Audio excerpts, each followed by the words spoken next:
안녕하세요. 영토학장입니다. 제가 지난 영상에서 한국 정부가 지금처럼 높은 인플레이션이 발생한 상황에서 다주택자 취득세 중과 폐지, 다주택자 종부세 중과 폐지, 다주택자 양도세 중과 폐지 등 이런 감세 정책들을 시행하게 되면 어떻게 되는지 자세하게 말씀을 드렸었고요. 자, 이러한 감세 정책은 향후에 높은 인플레이션이 잡히고 계속된 금리 인상으로 디플레이션이 왔을 때 그때 경기 부양을 위해서 대거 시행하게 될 것이다 라고 말씀을 드렸었습니다. 제가 영상을 올리고 나서 아니나 다를까 이 문제가 정치권에서 다뤄지기 시작했고 추경호 경제부 총리는 감세 정책을 철회할 생각이 전혀 없다라고 이야기를 했습니다. 자, 그래서 오늘의 주제는 정부 감세 처리할 생각 없다. 이게 과연 가능할까? 라는 주제로 영상을 찍어보도록 하겠습니다. 자, 기사를 하나 보도록 할게요. 자, 영국과 한국은 다르다. 추경호, 감세 처리할 의사 전혀 없어. 자, 경향신문 기사고요. 2022년 10월 16일 기사입니다. 자, 처리할 의사가 전혀 없다. 추경호 부총리 겸 기획재정부 장관이 감세 철회 방침이 없다는 뜻을 분명히 했다. 추 부총리는 지난 14일 미국 워싱턴 DC에서 열린 G20 재무장관 중앙은행 총재 회의 및 국제통화금융위원회 회의 동행 기자단 간담회에서 영국처럼 감세 정책을 철회할 계획이 있느냐는 질문에 영국은 재정정책, 조세정책이 재정 건전성과 국채시장을 흔들 만큼 여파가 컸으나 한국이 세제 개편안을 냈을 때는 시장이 전혀 미동도 하지 않았다. 세제 개편안 재정 정책에 대한 우려가 전혀 없다는 것이라며 철회할 의사가 전혀 없다고 선을 그었다라고 말씀하셨어요. 자, 결국 감세 철회할 의사가 전혀 없는 이유는 영국 감세한 문제는 재정 건전성 악화 우려 때문이고 우리는 재정 건전성이 양호하다. 이 얘기입니다. 자, 그래서 기사를 하나 보면 2022년 10월 21일 이데일리 기사인데요. 자, 추경호 영국 감세한 문제는 재정 건전성 악화 우려다. 근데 우리는 영국하고 다르다. 우리는 재정 건전성이 양호하다. 이 얘기입니다. 자, 그래서 추경호 부총리 겸 기획재정부 장관이 21일 영국의 감세안과 정부의 감세안은 성격이 다르다고 밝혔다. 추 부총리는 이날 오전 국회 기획재정위원회 국정감사에 출석해 영국은 감세 정책을 철회했는데 정부가 감세안을 고집하다 내각이 무너질 가능성은 없냐라고 지적하는 양경숙 더불어민주당 의원의 질의에 이같이 말했다. 자, 추 부총리는 그러나 영국의 감세안과 정부의 감세안은 성격이 다르다고 설명했다. 그는 영국은 감세뿐 아니고 약 200조 가까운 재정 지출 계획을 쏟아내 재정 건전성 우려가 커졌고 그게 국채 시장에 영향을 미치고 금융 외환 시장 영향으로 연결된 것이라며 저희들은 영국 지출 증대, 감세와 프로그램이 다르다고 말했다.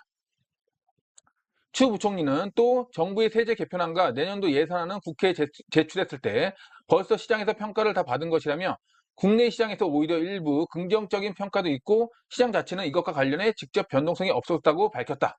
자, 이렇게 말씀하셨어요. 자, 그래서 결국 뭐냐면 영국은 세금을 줄인 것뿐만 아니라 지출도 더 많이 늘렸기 때문에 이런 그 사태가 일어난 것이다 라고 말씀을 하신 거거든요. 그러면 우리나라의 재정 건전성은 정말 양호한 것이냐 이걸 한번 보도록 해봐야 되겠죠. 자, 기사를 하나 보도록 할게요. 자, 뉴스원 기사고요. 2022년 10월 13일 기사입니다. 자, 8월까지 나라 살림 적자 85조, 국가 채무 1,030조 원으로 확대. 자, 올해 1월에서 8월 나라 살림 적자가 약 85조 원을 기록했다. 지난해 같은 기간보다 15조 원가량 적자 폭이 확대됐다. 자, 줄어든 게 아니고 확대됐어요. 고용, 소비 회복으로 소득세, 법인세, 부가가치세 등이 지난해보다 더 거치면서 수입은 오히려 늘었습니다. 세수가 더 많이 늘어나면서. 하지만 지방교부세, 교부금, 코로나19 위기 대응 사업 등 지출이 늘어나면서 적자폭이 컸다. 자, 기획재정부는 13일 펴낸 재정 동향 시효로에서 올해 1월에서 8월 관리 재정 수지가 85조 3천억 원 적자를 기록했다고 밝혔다. 관리 재정 수지 적자폭은 전년 동기 대비 15조 1천억 원 확대됐다. 관리재정 수지는 정부의 총 수입에서 총 지출을 뺀 통합재정 수지에서 국민연금 등 4대 보장성 기금을 제외해 정부의 실질적인 재정 상황을 나타내는 지표다. 자, 쉽게 말해. 자, 세금은 더욱 늘어나고 있는데 지출이 더 많이 늘어나면서, 그러니까 들어온 돈보다 나가는 돈이 훨씬 더 늘어나면서 지금 적자 폭이 계속 확대되고 있는 그런 상황이다. 자, 결국 우리나라도 재정 건전성이 양호한 상황은 아니다. 이렇게 볼 수가 있겠죠. 물론 추경호 경제부 총리가 자, 재정 지출을 줄이기 위해서 자, 국민들한테 쓰는 복지 비용을 줄여서 지출을 줄일 수가 있습니다. 자, 그런데 우리가 지금 내년에도 국회의원 선거가 있고 우리가 선거 때마다 하는 게 뭐예요? 포퓰리즘이죠. 근데 포퓰리즘을 더불어민주당, 야당만 하냐? 그렇지 않다. 야당과 여당이 같이 경쟁적으로 계속 지금 하고 있잖아요. 자, 그렇기 때문에 한 번 늘어난 복지 비용은 줄이기가 굉장히 쉽지가 않다. 자, 또한 자, 인플레이션이 계속되는 상황에서 자, 물가가 계속 올라가는데 자, 지원해주는 지원금은 줄인다? 국민들이 받아들일 수 있을까요? 자, 그렇기 때문에 인플레이션 때문에 물가가 계속 올라가는 만큼 지원금을 계속 늘릴 수밖에 없다. 그렇기 때문에 복지 지출은 계속 늘어날 수밖에 없는 구조로 갈 수밖에 없어요. 인플레이션 되면. 자, 그렇기 때문에 우리나라 나라 살림 적자는 만약에 세금을 많이 줄여주는 정책을 하면, 특히 지금 같은 인플레이션 상황에서 세금을 많이 줄이는 정책을 하면 재정 적자는 계속 늘어날 수밖에 없는 구조로 갈 수밖에 없다라고 말씀을 드릴 수가 있겠어요. 자, 그래서 자, 지금처럼 높은 인플레이션 상황에서는 감세가 아닌 증세 정책을 해야 됩니다. 자, 그런데 증세 정책이 아닌 감세 정책을 하게 되면 어떤 꼴이 난다? 영국 꼴이 난다. 이렇게 볼 수가 있겠어요. 자, 만약에 자, 우리나라도 그냥 영국에서 위기가 터진 거하고 우리나라는 전혀 다르다. 그래서 감세 정책을 계속 진행할 수 있다라고 해서 감세 정책을 계속 만약에 진행하게 되면 어떻게 될까요? 자, 다주택자 취득세 중과 폐지, 종부세 중과 폐지, 양도세 중과 폐지라는 이런 감세 정책을 만약 계속 진행하겠다. 그렇게 하면 자, 어떻게 되냐? 자, 지난 시간에 말씀드렸었죠. 자, 감세 정책을 하게 되면 자, 앞으로 자, 복지 그런 비용으로 지출은 계속 늘어나는데 세금을 줄여준다. 그리고 인플레이션 상황이기 때문에 더 높은 지원을 해줘야 되는데 세금은 줄인다. 그렇게 되면 어떻게 돼요? 줄어든 세금만큼 빚을 내서 그걸 메꿔야 됩니다. 그럼 빚을 내서 메꾼다는 건 무슨 말이다? 국채를 많이 발행해야 된단 말이다. 자, 그럼 국채를 많이 발행하게 되면 어떻게 돼요? 국채 공급량이 크게 늘어나게 된다. 자, 그런데 지금은 어떤 상황이에요? 자, 높은 인플레이션을 잡으려고 기준금리를 계속 올리고 있는 상황이죠. 그럼 기준금리를 계속 올리고 있다는 건 무슨 말이에요? 국채 금리가 계속 올라가고 있다는 얘기입니다. 국채 금리가 계속 올라가고 있다는 얘기는 국채 가격이 떨어지고 있다는 얘기예요. 자, 이렇게 기준금리가 올라가면서 국채 가격이 떨어지고 있는 상황에서 국채 공급을 더욱 많이 늘리면 어떻게 돼요? 국채 가격은 더욱 크게 떨어지고 국채 금리는 더욱 치솟게 된다. 자, 이렇게 되면 어떻게 돼요? 이 국채 금리가 올라가는 거에 비례해서 주택담보대출 금리도 올라가게 되면서 자, 가계부채, 그죠? 주택담보대출에 연동된 가계부채를 못 갚는 사람이 증가하게 되면서 이게 은행의 위기로 올 수가 있다. 이렇게 볼 수가 있겠어요. 자, 이러한 사실을 추경호 경제부 총리가 모를까요? 자, 이미 잘 알고 있을 겁니다. 자, 감세 정책을 시행하게 되면 이런 순서로 진행될 것이라는 걸 너무나 잘 알고 있어요. 그런데 문제는 뭐냐면 지금 정부는 감세 정책을 추진하겠다 공약을 내걸고 당선된 정부예요. 자, 그렇기 때문에 어떤 상황에서도 지지율을 올리기 위해서는 감세 정책을 추진하려고 노력은 할 겁니다. 자, 그러면 감세 정책을 하게 되면 어떻게 되냐? 자, 감세 정책을 하게 되면 아까도 말씀드렸듯이 줄어든 세금만큼 빚을 내서 메꿔야 되기 때문에 국채 발행 물량을 크게 늘려야 돼요. 자, 그런데 지금 국채 발행 물량을 크게 늘리면 아까도 말씀드렸지만 높은 인플레이션 상황이기 때문에 기준금리가 올라가면서 국채금리도 올라가는 상황이기 때문에 국채 가격이 떨어지는 상황이에요. 근데 누가 국채 투자를 해요? 그죠? 자, 그런 상황에서 국채 공급량을 크게 늘리면 국채가 잘 팔릴까요? 안 팔릴까요? 국채가 잘 안 팔리고 오히려 국채 금리만 더욱 치솟는 그런 상황으로 갈 수가 있겠죠. 자, 그래서 자, 추경호 경제부 총리는 이런 사실을 너무나 잘 알고 있기 때문에 자, 국채 공급량을 앞으로 늘려야 되면 그만큼 국채 공급을 받아주고 국채 수요도 늘려야 된다는 생각을 하고 자, 어떤 정책을 발표를 했냐면 자, 바로 외국인이 우리나라 국채에 투자를 할 때 비과세를 해주겠다라고 발표를 하면서 국채 투자에 대한 수요를 늘리려고 하는 그런 정책을 발표를 합니다. 자, 그래서 보면 한국경제기사고요. 2022년 10월 16일 기사예요. 자, 추경호 외국인 국채 투자 17일부터 비과세 이미 시행되고 있는 거죠. 환율 안정 기대. 해서 정부가 외국인의 국채 투자에 대해 양도소득세와, 그러니까 국채를 팔 때 내는 세금이죠. 그거를 비과세를 해주겠다, 없애주겠다. 그리고 이자 소득세, 국채에 투자하면 이자를 계속 받잖아요. 그 이자에 대한 소득세를 비과세 해주겠다라는 조치를 오는 17일부터 적용하기로 했다. 외국인 투자를 유도해 금융시장과 환율 안정을 도모하고 세계 국채지수 편입에도 도움이 되도록 하겠다는 취지다. 자, 당초 정부는 올해 세제 개편안에서 비거주자 외국 법인이 국채, 통화안정증권에 투자해 얻은 이자 소득이나 양도소득에 대해 세금을 매기지 않겠다는 방침을 밝힌 바 있다. 세법을 개정해 내년부터 이 제도를 원래 시행할 계획이었으나 시행령 개정에 영세율을 적용하는 방식으로 오는 17일로 시행 시점을 앞당기기로 했다. 그러니까 원래 내년에 시행하기로 했으나 지금 워낙 국채 시장에서 금리가 계속 올라가니까 국채가 계속 떨어지잖아요. 그만큼 국채가 떨어지면 국채를 살려는 수요가 확 줄어들겠죠. 수요가 줄어드는 상황이기 때문에 수요를 늘리기 위해서 이렇게 외국인 투자자들한테 비과세를 해주겠다라는 정책을 미리 땡겨서 지금 시행하기로 한 겁니다. 자, 그래서 여기를 한번 보면요. 정부는 외국인 국채 투자 비과세 시행을 앞당기면 달러가 유입돼서 원달러 환율 안정에 도움이 되고 국채 금리 하향 효과도 있을 것으로 판단하고 있다.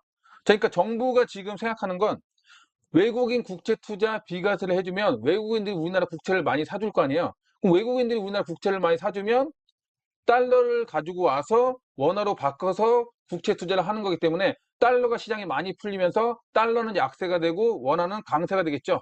자, 그렇기 때문에 원달러 환율이 떨어지는, 그래서 원화가 강세가 되는 그런 현상이 생기게 될 수 있다. 그러면 환율이 안정되면 수입 물가 지수도 안정이 되고 그만큼 인플레이션도 잡을 수 있다. 이런 생각을 지금 하고 있는 거예요.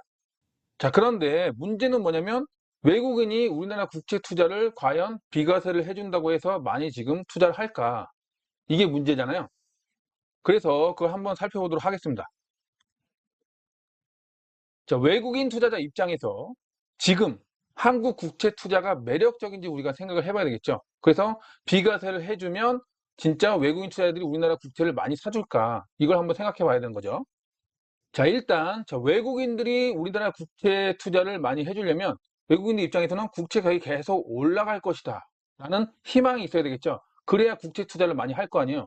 그럼 국채 가격이 계속 올라갈 것이다 라는 거는 국채 금리가 앞으로 계속 떨어질 것이다 라는 희망이 있어야 되겠죠. 자, 그런데 문제는 뭐냐면, 기사를 하나 볼게요. 한은 총재 금리 점진적 인상의 전제 바뀌어 새 지침 제시할 것. 2022년 9월 22일 한국일보 기사예요. 9월달 기사죠.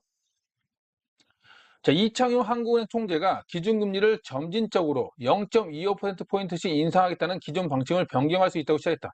그러니까 원래는 한국은행 총재는 앞으로 우리나라는 기준금리를 베이비 스텝 0.25%포인트씩 점진적으로 인상하겠다고 얘기를 했었어요. 자, 그런데 문제가 발생합니다. 어떤 문제가 발생하냐? 미국에서 인플레이션이 잡히지가 않으면서 금리를 큰 폭으로 올릴 수밖에 없다. 누가? 미 연준이. 그런 그 시장의 예상치들이 계속 나오고 있는 거야. 자, 그렇기 때문에 미국의 연말 금리가 큰 폭으로 상향 조정될 수 있다라고 하고 있기 때문에 어떻게 돼요? 그 전제 조건이 바뀌면서 기준금리를 미국을 따라서 우리도 베이비 스텝이 아닌 빅 스텝을 해야 된다. 이렇게 지금 바뀌고 있는 거고, 실제적으로 최근에 빅 스텝을 했죠. 베이비 스텝이 아니라 0.5%포인트 인상을 했죠. 그래서 여기 읽어보면 미국의 기준금리가 4% 수준에서 어느 정도 안정되지 않을까. 그러니까 한국은행 총재는 미국의 기준금리가 4% 정도에서 안정될 것이다. 그 이상은 안 올라갈 것이다. 이렇게 생각을 한 거예요. 거기에 맞게 우리도 베이비 스텝을 하면 된다. 0.25%포인트씩 이렇게 생각을 한 거죠. 근데 그 기대가 한 달 사이에 많이 바뀌었다. 왜 바뀌었을까요?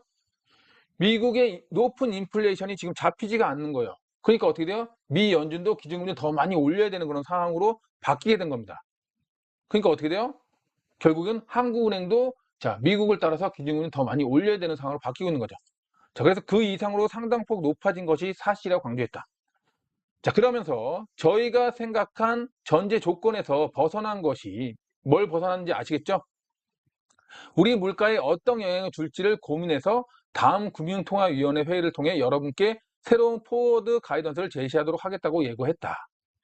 라고 말씀하셨어요. 자, 그래서 방금 말씀드린 걸 정리를 한번 해보면요. 자, 인플레이션이 지금 높게 유지되고 있는 상황이죠. 자, 그렇기 때문에 미 연준이 자, 기준금리를 계속 올리고 있는 상황이에요. 그죠?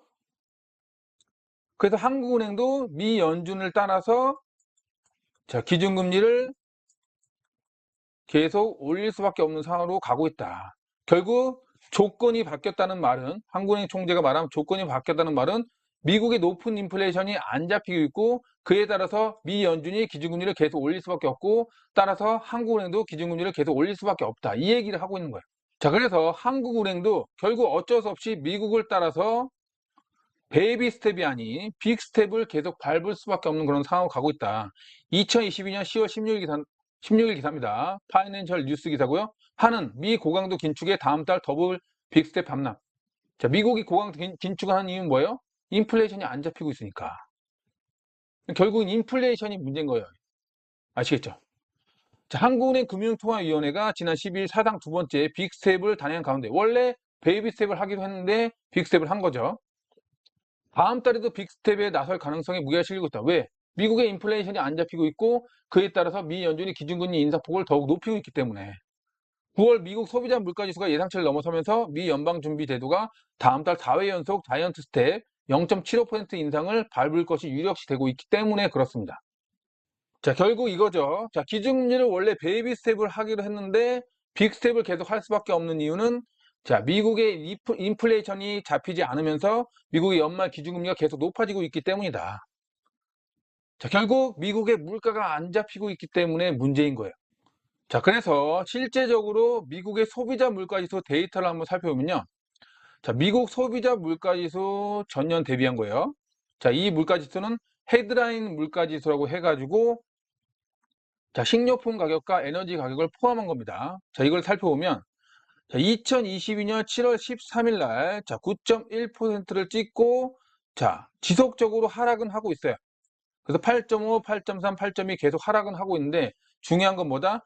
시장의 예측치보다는 하락폭이 너무 작다. 예측치는 지금 8.1, 8.2 이렇게 되는데 지금 8.3, 8.2 예측치보다 높은 상황으로 하락을 하고 있는 상황이에요. 그 하락폭이 너무 작다. 예측치보다. 이게 문제고요. 그 다음에 전년비보다 전월비를 더 많이 보게 되는데 전월비를 보게 되면 자 2022년 8월 10일까지는 0%였어요. 여기 보시죠 0%. 그래서 계속 자 1.3%까지 갔다가 0%확 줄어들면서 기대치가 굉장히 높아졌죠. 아 이제 물가가 꺾이는 거 아니냐. 근데 9월 13일 날 0.1%로 다시 늘고 10월 13일 날은 그보다 더 높은 0.4%가 돼요. 그래서 지금 물가가 다시 치솟고 있다. 월별로 해서. 자, 그래서 지금 이거 물가가 다시 안 잡히고 있는 거 아니냐 이런 얘기가 나오고 있습니다. 자, 게다가 자, 미 연준이 기준금리 인상을 할 때 가장 참고해서 보는 미국 근원 소비자 물가지수예요. 자, 이거는 자 에너지와 식료품 가격을 제외한 소비자 물가지수입니다. 그래서 이거를 코어 CPI라고 해요. 자, 이걸 보면 이 전년비를 봤을 때 자, 어떻게 되고 있어요? 지금 5.9%까지 떨어졌다가 자, 다시 올라가고 다시 9월 13일 날 6.3%, 10월 13일 날 6.6%. 그래서 지금 다시 치솟고 있어요, 이렇게. 그러니까 미 연준이 이거를 가장 중점적으로 보고 있는데 자, 기준금리 인상을 더 큰 폭으로 하겠어요, 안 하겠어요?